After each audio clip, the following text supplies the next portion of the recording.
अस्सलामुअलैकुम। उम्मीद है आप सब ठीक होंगे। कल हमने ऑडिट का चैप्टर 3 वाइंड अप कर लिया अल्हम्दुलिल्लाह। आज हम जो है वो चैप्टर 4 स्टार्ट करेंगे, that is auditors report and types of opinion.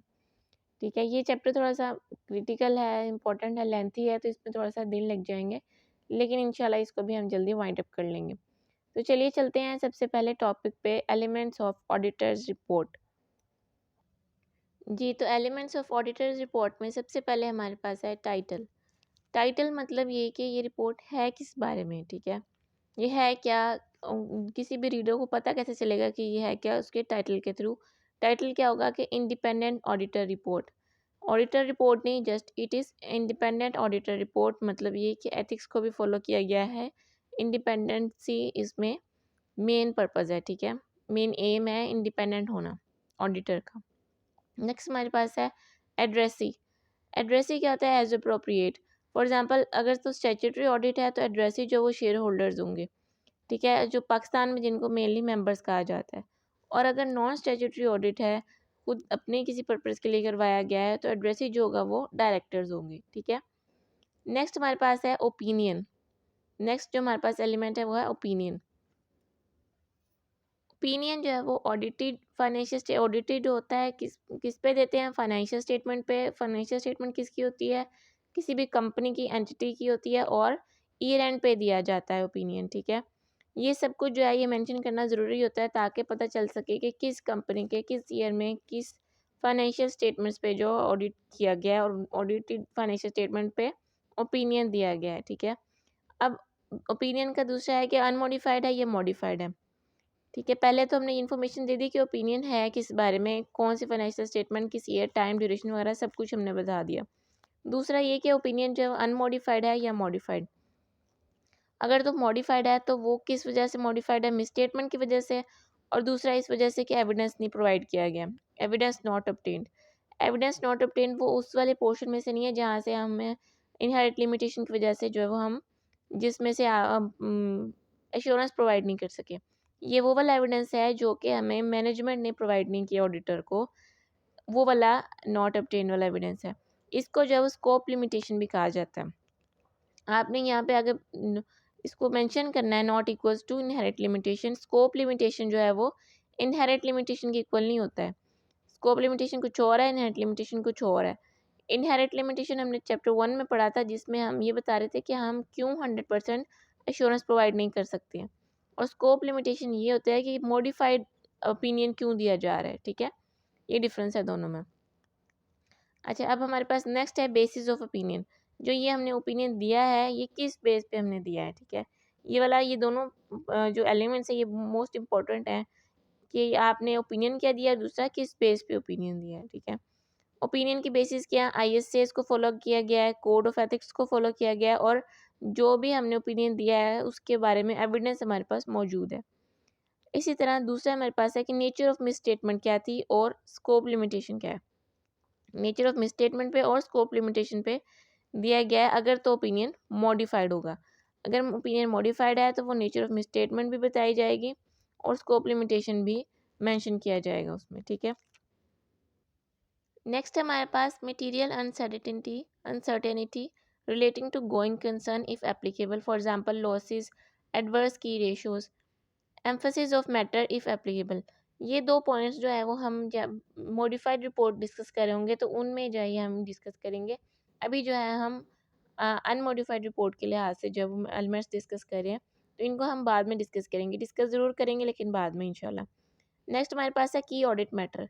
Auditors work related जो भी हम यहाँ पे जो है वो हम ऑडिटर के वर्क से रिलेटेड जो है वो यहाँ पे पॉइंट्स मेंशन करते हैं इस एलिमेंट में, ऑडिटर ने क्या क्या काम किया, क्योंकि मोस्टली लोगों को ये लगता है कि ऑडिटर जो है वो काम नहीं करते और फ्री में जो है उनको पैसे मिल जाते हैं। हालांकि ऑडिटर का जो काम है बहुत ज़्यादा टफ होता है, क्रिटिकल सिचुएशंस होती हैं जहाँ पे अक्सर उसको जजमेंट्स अप्लाई करनी पड़ती हैं, ओपिनियन देना पड़ता है, ये सब जो है वो और बहुत कॉम्प्लिकेटेड ट्रांजेक्शन्स वगैरह होती हैं, डिफरेंट एरियाज़ होते हैं जहाँ पे ऑडिटर ने जो है वो मिस स्टेटमेंट्स को देखना होता है कि कोई फ्रॉड तो नहीं हुआ एट्सेट्रा। ये सारी जो रिसर्च वगैरह होती है, सारा वर्क होता है ऑडिटर का। ये पब्लिक को, जो जनरल पब्लिक है, उनको लगता है कि ऑडिटर जो है वो कुछ काम नहीं करता। तो उनको ये बताने के लिए कि ऑडिटर्स का क्या क्या काम है, वो पॉइंट्स हम इस एलिमेंट में मेंशन करते हैं।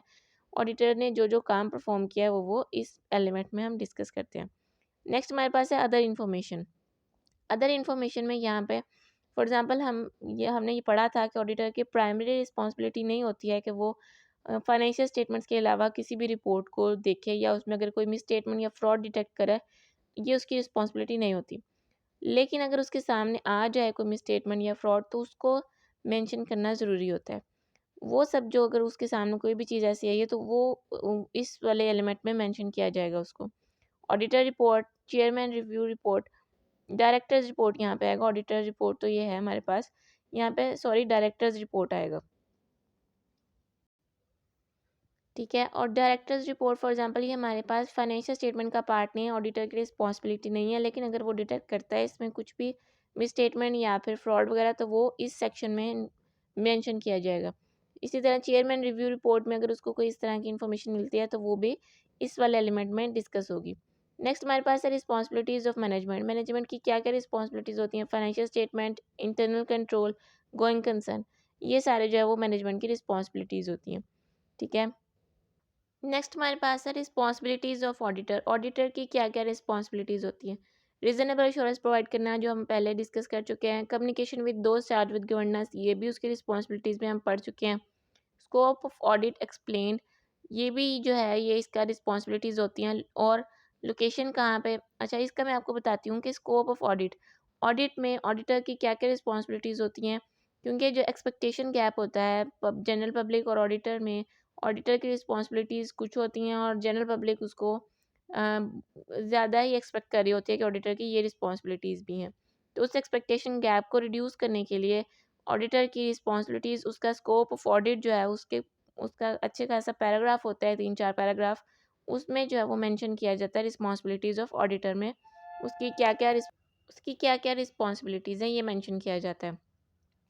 अब ये जो है वो मेंशन वैसे तो नॉर्मल जो ऑडिटर की मेन रिस्पॉन्सिबिलिटीज़ होती हैं वो 3-4 पॉइंट यहाँ पे मेंशन हो सकते हैं, लेकिन बाकी मेन पैराग्राफ्स के लिए जो है वो हमें एससीसीपी और रेगुलेटिंग अथॉरिटीज़ ने इजाज़त दी है कि आप जो है वो इसको या तो यहीं पे लिखो इसी सेक्शन में, या फिर जो है वो इसको आप अपेंडिक्स के फॉर्म में लास्ट पेज पे लिख के उसको साथ अटैच कर दो, या फिर जो है वो रेगुलेटर्स की वेबसाइट पे ये सब इंफॉर्मेशन सारी रिस्पॉन्सिबिलिटीज़ मेंशन है, आप उसको जो है वो लिंक कर दो कि आप उसकी वेबसाइट का लिंक जो है वो अटैच कर दो, ठीक है। और अगर आपने इसी सेक्शन में मेंशन किया है तो कोई इशू नहीं है, लेकिन अगर आपने अपेंडिक्स के साथ अटैच किया है या फिर आपने वेबसाइट का एड्रेस दिया है तो आपने उसकी लोकेशन भी यहाँ पे मेंशन करनी है कि further details are mention on this, ठीक है।